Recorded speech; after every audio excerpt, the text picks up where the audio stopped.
Welcome to our channel learn for জ্ঞান।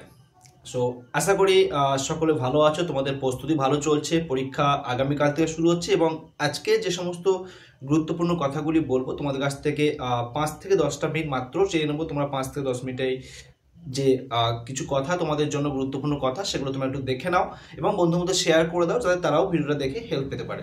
তো বিষয়টা হচ্ছে, দেখো এখানে তোমাদের পরীক্ষা যেহেতু শুরু হচ্ছে প্রতিদিন, এইটা কিন্তু যেটা আমি বলছি এইগুলো কিন্তু প্রতিদিন ফলো করবে, প্রতিদিনের জন্য কিন্তু এটা তোমাদের ইম্পর্টেন্ট। ওকে, তো ফার্স্ট অফ অল তোমাদের কিছু অফিসিয়াল ইনস্ট্রাকশন থাকে যেগুলো তোমাদেরকে মেনটেন করতেই হবে এবং কি কি করণীয় এবং কি কি করবে না, আর আমার পার্সোনাল কিছু ওপিনিয়ন আছে তোমাদের জন্য, সেটা তোমরা লাস্টে দেখে নেবে। তো প্রথম কথা যে বিষয়টা হচ্ছে, তোমরা পরীক্ষা সেন্টারে যখন যাবে ফার্স্ট দিন, বিশেষ করে আগামীকাল তোমরা তো তাড়াতাড়ি যাচ্ছ এবং পাশাপাশি এভরিডে চেষ্টা করবে একটু সেন্টারে আগে যাওয়ার, কারণ বিভিন্ন সেন্টার তো অনেকটা দূরেই থাকে, সবার কাছাকাছি তো হয় না। তো সেই কারণে সবাই চেষ্টা করবে একটু আগে যাওয়ার এবং প্রতিদিন তোমরা 9:45-এর আগে তোমরা কিন্তু সেন্টারে প্রবেশ করে যাবে, কারণ 9:45 থেকে তোমাদেরকে খাতা দেওয়া হবে, প্রশ্ন দেওয়া হবে। তো সেই প্রশ্নটা 9:45 থেকে তোমরা 10টা পর্যন্ত টাইম পাবে, 15 মিনিট। সেই টাইমে তোমরা ভালো করে দেখে নেবে এবং প্রশ্নটা দেখার পরে তোমরা 10টার থেকে লেখা শুরু করবে আনসারে। এবং পরীক্ষা সেন্টারে যখন তোমরা প্রবেশ করছো, পরীক্ষা সেন্টারে তোমরা সাথে তোমাদের যে সমস্ত গুরুত্বপূর্ণ ডকুমেন্টসগুলো, যেমন তোমাদের অ্যাডমিট কার্ড, রেজিস্ট্রেশন এবং পেন পেন এক্সট্রা পেন কাছে রেখে দেবে, স্কেল, জলের বোতল, ট্রান্সপারেন্ট যে বোতল যেগুলো হয় সেগুলো তোমরা ইউজ করবে। যে সমস্ত বোর্ড তোমরা যদি ইউজ করো, ট্রান্সপারেন্ট বোর্ড নিয়ে যাওয়ার চেষ্টা করবে। এবং সেই সমস্ত জিনিসগুলো পরীক্ষা যেদিন হবে তার আগের দিন রাতে তোমরা চেষ্টা করবে গুছিয়ে রাখার, কারণ পরীক্ষার দিন সকালে প্রবলেম ক্রিয়েট হবে এবং তোমাদের যাদের যদি কোনো রকম প্রবলেম থাকে, সেখানে তোমার মেডিসিন থেকে শুরু করে কারো মাথা যন্ত্রণার সমস্যা, তাহলে সেগুলো নিয়ে যাবে, যেগুলো এসেনশিয়াল, খুবই এসেনশিয়াল, সেগুলো তোমার সাথে নিয়ে যাচ্ছ। আর একটা জিনিস তোমার খেয়াল রাখবে, সেটা হচ্ছে যেটা কিন্তু একদম স্ট্রিক্টলি কিন্তু তোমাদেরকে বারণ করে দেওয়া হচ্ছে, তোমরা কিন্তু সেটা স্ট্রিক্টলি প্রহিবিট করা হচ্ছে, তোমরা কিন্তু সেটা কখনোই করতে যাবে না। সেটা হচ্ছে তোমাদের সাথে করে কেউ পরীক্ষা সেন্টারে প্রবেশ করার আগে যদি কোনো মোবাইল তো নিয়ে যাও, পরীক্ষা সেন্টারে নিয়ে যাচ্ছ সকলে, আশা করি ম্যাচিওর, সকলে কম বেশি তোমরা ক্লাস 12-এ পড়ছো, তোমরা অনেকটাই ম্যাচিওর। তো অবশ্যই তোমাদেরকে বলবো, পরীক্ষা সেন্টারে তোমরা কেউ মোবাইল নিয়ে প্রবেশ করবে না। পরীক্ষা সেন্টারে আগে পর্যন্ত হয়তো তোমার মোবাইল সাথে নিয়ে যেতে পারো, বাইরে গার্জেন থাকবে, গার্জেনের কাছে তোমাদের যে মোবাইল বলো বা তোমাদের বই, কোনো কিছুই কিন্তু পরীক্ষা সেন্টারের মধ্যে তোমাদের অ্যালাউ হবে না।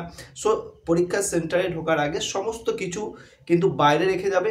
আর যেটা বিশেষ করে তোমাদেরকে মোবাইলের কথা একটু বলি, ক্লাস 10-এর পরীক্ষার সময় তোমরা জানো বিভিন্ন রকমভাবে অনেকে হিরো সাজতেছে, প্রশ্ন আউট করতে, প্রশ্ন ফটো তুলে কোনো রকমভাবে সেন্ড করতে চেয়েছে, সেন্ড করেওছে, ঠিক আছে, তার ফলে কিন্তু তাদের বিরুদ্ধে কিন্তু পরীক্ষা বাতিল হয়ে গেছে, দেখেছো তো। তোমাদের কাছে রিকোয়েস্ট, তোমরা যারা আমার স্টুডেন্ট, যারা রেগুলার আমার ক্লাস দেখো, তাদের কাছে এটাই রিকোয়েস্ট, তোমরা কোনো রকম এই সমস্ত কাজ করতে চাইবে না। কি দরকার, জাস্ট একটু হিরো সাজতে যেয়ে কেরিয়ারটাই নষ্ট হয়ে যাবে, পরীক্ষা ক্যান্সেল হয়ে যাবে, ঠিক আছে, তো সেটা তোমরা করবে না আশা করি এবং রিকোয়েস্ট করছি, কোনো রকমভাবে সেই রিস্কটা নেবে না। মোবাইল সেন্টারে যারা প্রবেশ করার কোনো প্রয়োজন নেই, বাইরে রেখে যাবে। কিউআর কোড থাকবে সমস্ত কোশ্চেনে, মাধ্যমিকের মতো। ওকে, এবারে চলে আসি পরীক্ষা সেন্টারে তোমরা যখন যে খাতা লিখবে, খাতা লেখার সময় তোমরা যে সমস্ত জিনিসগুলো ফলো করবে, আনসার যখন লিখবে, আনসার যে তোমাদের টোটাল পেজ, যে ফার্স্টে যে একটা আনসার শিট থাকে জানো, সেখানে তোমাদের ফার্স্টে আনসার শুরু করবে সমস্ত রোল নাম্বার, রেজিস্ট্রেশন নাম্বার, যেগুলো ফার্স্ট পেজে লেখা সেগুলো ভালো করে সুন্দর করে অ্যাডমিটেজ দেওয়া থাকবে, সেগুলো সুন্দর করে দেখে দেখে লিখে নেবে। ওকে, এবং যে পেজে তোমরা আনসার নাম, তোমাদের অ্যাডমিট বা অ্যাডমিটের যে রোল নাম্বার, রেজিস্টার নাম্বার লিখছো, এর উল্টো পিঠে তোমাদের ব্যাক সাইড, প্রথম পেজে তোমরা জানো সমস্ত লেখো, তার ব্যাক সাইড যেটা থাকে সেখানে কেউ আনসার লিখবে না, ঠিক আছে। তোমরা তার পরের পেজ থেকে আনসার লেখার চেষ্টা করবে, সেখান থেকে সমস্ত আনসার লিখে যাবে। আর প্রথম তোমাদের জানো প্রিভিয়াস ইয়ারে 2023 সালে থেকে এটা শুরু হয়েছে, সেটা হচ্ছে তোমাদের যে প্রথম যে পেজ, সেখানে তোমাদের কিন্তু অলরেডি এমসিকিউ এবং এসসিকিউ লেখার কিন্তু জায়গা থাকবে, সেখানে কিন্তু অলরেডি সেখানে কিন্তু স্পেস দেওয়া থাকবে এমসিকিউ এসসিকিউর জন্য। সেই দাগ নাম্বার অনুযায়ী এমসিকিউ এসসিকিউ লিখবে, একদম ফ্রিলি, কোনো রকম হেডেক নেবে না, ঠান্ডা মাথায় দাগ নাম্বার ধরে যেভাবে তোমাদের এমসিকিউর অপশান সেভাবে লেখার চেষ্টা করবে। আর কোনো রকম কোয়ারিজ থাকলে অবশ্যই আছে কমেন্ট করে জানাবে। আর কোনো রকম চাপ নেওয়ার প্রয়োজন নেই, রিল্যাক্সে পরীক্ষা দাও, রিল্যাক্সে পড়াশুনো করো, কোনো রকম হেডেক নেওয়ার প্রয়োজন নেই। এবার প্রতিটা কোশ্চেনের আনসার লেখার পরে একটু গ্যাপ দেবে, আর গ্যাপ দেবে এবং কী করবে জানো, প্রতিটা আনসার লেখার পরে তোমরা সেখানে একটা মার্জিন টেনে দিতে পারো, ঠিক আছে, আনসার শেষ যে হয়ে যেখানে শেষ হচ্ছে সেখানে একটা মার্জিন টেনে দিতে পারো। এর পাশাপাশি যে জায়গাটা তোমার খেয়াল রাখবে, যাদের হাতের লেখা একটু খারাপ আছে তারা স্পেস দিয়ে ফাঁকা ফাঁকা করে সুন্দর করে লিখবে, হাতের লেখা খারাপ সেখানে একটু স্পেস দিয়ে লেখার চেষ্টা করবে। আর বেশি বড় বড় বিশাল বড় বড় অক্ষর সেইভাবে লেখার চেষ্টা করবে, একটা সুন্দর করে পরিচ্ছন্ন যেটা দেখতে ভালো লাগে সেইভাবে লেখার চেষ্টা করবে। আর বড় কোশ্চেনে বারবার ধরে রিকোয়েস্ট করছি তোমাদেরকে, সমস্তটা কোশ্চেন যে নাম্বার থাকবে তোমাদের 80 মার্ক এক্সাম হোক বা 70 মার্কের এক্সাম হোক, সেই আনসারগুলো কিন্তু তোমরা লিখে আসবে, কোনোরকমভাবে কেউ কোনো আনসার ছেড়ে আসবে না, ঠিক আছে? না পারলেও পয়েন্ট পয়েন্ট করে লিখে আসার চেষ্টা করবে, বিশেষ করে যারা আর্টসের স্টুডেন্ট আছো তোমরা তো পয়েন্ট পয়েন্ট করে টু দ্য পয়েন্ট লিখে আসতে পারবে। তো সেই সমস্ত যে একটা দেখা যায় ইতিহাসের একটা বড় কোশ্চেন তোমরা একদম হয়তো পাই টু পাই লিখতে পারছো না, বাট কিছু পয়েন্ট তোমরা পাচ্ছ, সেই পয়েন্টের বেস করে সেইভাবে লিখে আসার চেষ্টা করবে, আশা করি নাম্বার পেয়ে যাবে। তো টু দ্য পয়েন্ট সেই আনসার ঠিকভাবে পয়েন্ট টু পয়েন্ট করে আসবে। আর যেটা জিনিস, যারা সায়েন্সের স্টুডেন্ট আছো তোমাদের ক্যালকুলেটার নিয়ে যাবে, তোমাদের জানো তোমাদের সিস্টেমেটিক ওয়েতে কীভাবে ক্যালকুলেটার, কোন ক্যালকুলেটার নিয়ে যেতে হয় তোমরা অবশ্যই জানো। তো সেখানে তোমাদের সেই রুলস যেটা রয়েছে সেটা মেনটেন করবে। সেখানে তোমার ট্রাইগোনোমেট্রি, লগারিদম, যে সমস্ত তোমাদের সিস্টেমেটিক ওয়েতে যে সমস্ত ক্যালকুলেটার তোমাদের ব্যবহার করা যাবে সেগুলো তোমার নিয়ে প্রবেশ করবে। যারা কমার্স স্টুডেন্ট আছে তোমাদের ক্যালকুলেটার জানো, তোমাদের যে অ্যাকাউন্টেন্সির যে ক্যালকুলেটার লাগে সেটাই নিয়ে যাবে, এবং এক্সট্রা কোনো কিছু কিন্তু নিয়ে যাবে না। এর পাশাপাশি ডিজিটাল ওয়াচ, অনেকে এখন ডিজিটাল ওয়াচ পড়ো, আমারও আছে ডিজিটাল ওয়াচ, দেখতে পাচ্ছ। তো স্মার্ট ওয়াচ, এখানে সমস্ত কিছুই কিন্তু এর মধ্যে হয়, এখানে SMS থেকে শুরু করে হোয়াটসঅ্যাপ, ইউটিউব সব কিছু এর মধ্যে অ্যাভেলেবেল আছে। তো এরকমভাবে কোনো রকম কিন্তু এই টাইপের ওয়াচ, হ্যান্ড ওয়াচ কিন্তু সেখানে নিয়ে প্রবেশ করা যাবে না, অর্থাৎ কোনো ইলেকট্রিক্যাল গ্যাজেট কোনো কিছু যে সেটা কিন্তু কোনো রকমভাবে পরীক্ষা সেন্টারে কিন্তু অ্যালাউ হবে না। তো অবশ্যই তোমরা ওয়াচ নিয়ে যাবে, সেটা হচ্ছে যেগুলো তোমাদের নর্মাল যে ওয়াচ যেগুলো রয়েছে সেই সমস্ত ওয়াচগুলো নিয়ে পরীক্ষা সেন্টার যাবে, যেখানে জাস্ট শুধু টাইম দেখা যাবে, ঠিক আছে? তো সেই টাইপের ওয়াচ সেগুলো তোমরা নিয়ে প্রবেশ করবে।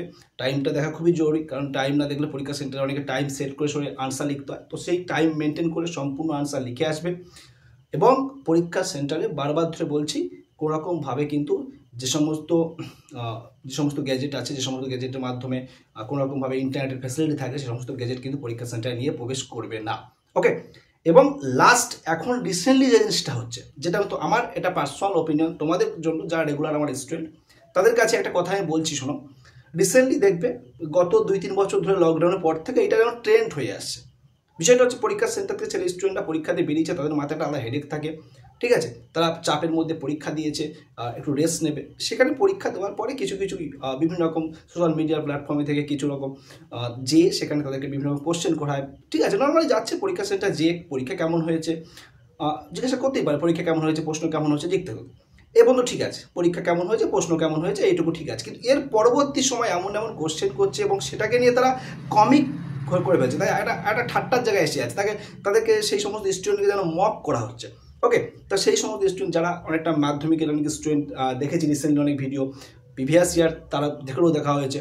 এবং তোমরা যেহেতু একটু ম্যাচিওর, তোমাদেরকে আমি এটা একদম বারণ করে দিচ্ছি, কোনো রকমভাবে তোমরা যেহেতু আমাদের অল ওভার ওয়েস্ট বেঙ্গল থেকে আছো, প্রতিটা ডিস্ট্রিক্ট থেকে তোমরা আছো, সেই কারণে তোমাদেরকে বলছি, কোনো রকম যদি কেউ তোমাদের সামনে যেয়ে কোনো রকম সোশ্যাল মিডিয়ার কোনো, আমি নাম কোনো কিছু উল্লেখ করছি না, যদি তোমাদেরকে জিজ্ঞাসা করে পরীক্ষা কেমন হয়েছে, ভালো হয়েছে, খারাপ হয়েছে, এটাকে এটুকুই, প্রশ্ন কেমন হয়েছে এটুকুই, এর বাইরে কোনো আনসার বা কোশ্চেন যদি তোমাদের জিজ্ঞাসা করে সেগুলো এগিয়ে যাবে।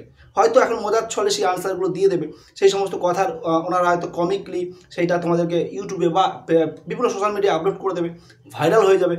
পরবর্তীকালে কিন্তু তোমার হাতে কিন্তু কিছু থাকবে না, তোমার সেই প্রেস্টিজের জায়গা, তোমার প্রেস্টিজ, তোমার রেসপেক্ট কিন্তু সেখানে থাকবে না। যখন পরবর্তীকালে আজ থেকে 5 বছর 6 বছর পরে সেই ভিডিওটা যখন কোনো রকমভাবে তোমার কাছে আসবে, তখন নিজেরই কিন্তু লজ্জা লাগবে যে আমি কী করেছিলাম, ওকে? তো সেই জায়গাটা অ্যাভয়েড করবে।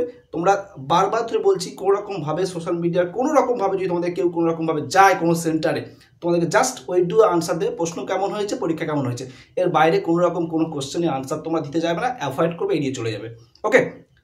সো ভালোভাবে পরীক্ষা দাও, এবং তোমাদের ইংলিশের যে প্রস্তুতি তোমাদের চলছে আশা করি ভালো আছে। তো আগামীকাল পরীক্ষা হয়ে যাওয়ার পরের থেকেই তোমাদের ইংলিশের যে 3 দিন যে গ্যাপ আছে আমাদের, কালকে রাত, পরের দিন রাত, তার পরের দিন, এই 3 দিন তোমাদের সঙ্গে লাইভে কথা হবে, এবং আশা করি তোমাদের বাংলা পরীক্ষা ভালো হবে, এবং তার পরবর্তী পরীক্ষাগুলো আশা করি ভালো হবে। সো ইংলিশের জন্য তোমাদের আরও আগাম শুভেচ্ছা থাকবে, ঠিক আছে? লাইভে তোমাদের সঙ্গে কথা হচ্ছে আগামীকাল রাতে। Bye, best of lakh.